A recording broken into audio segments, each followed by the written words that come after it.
Hello, I'm Wendell Rodricks, and keep watching LFW TV.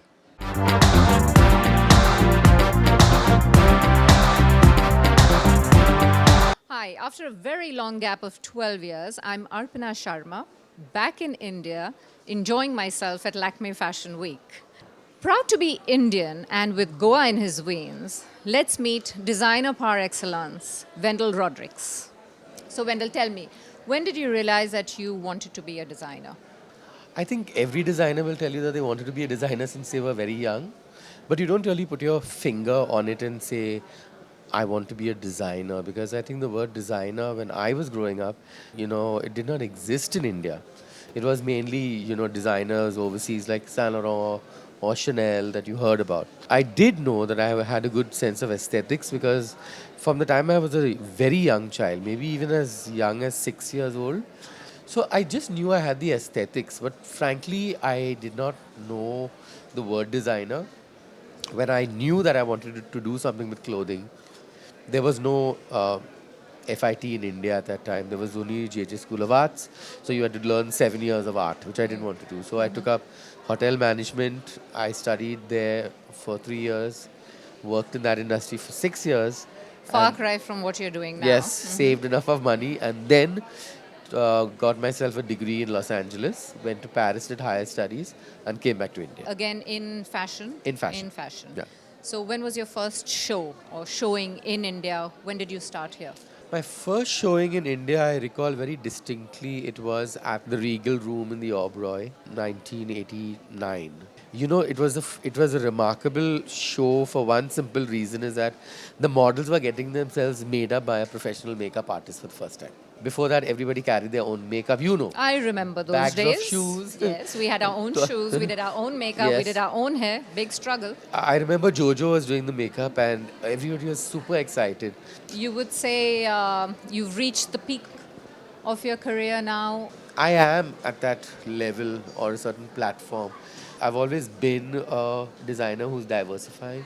So whether it means designing clothes for the Goa police Police, yes, I remember that. or whether it means designing a bar for the Marriott in Goa, I've just done a lot of things. I've been involved with the education in fashion. You've also been involved in the Indian textile promotion, which I think senior designers like you, if you get involved, I wish everyone got involved because yes. I think it is the talking point and the uniqueness of our country that we can afford to even go there and show the world that this is what we can do. We I did mean, we have need, some of the best textiles in the world. of course we do, and we have the longest legacy as well.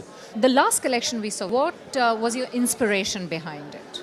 My inspiration for Timeless was actually inspired by the great Indian classics in garments. So the sari, the The dhoti, the sari. lungi, the kurta, etc. And then also the abstract things like the concept of zero, which we actually gave the world. The whole sense of Indian geometry, which is so perfect in our heads. So I combined all of that and made a 4-part series of different inspirations, 4 different inspirations. Here, I really took it to another spin. I mean, you thought you were looking at a sari, but actually you were not. It was a bias cut skirt with a circle dupatta, or a long line choli with 2 loops and a skirt again. So I think it was.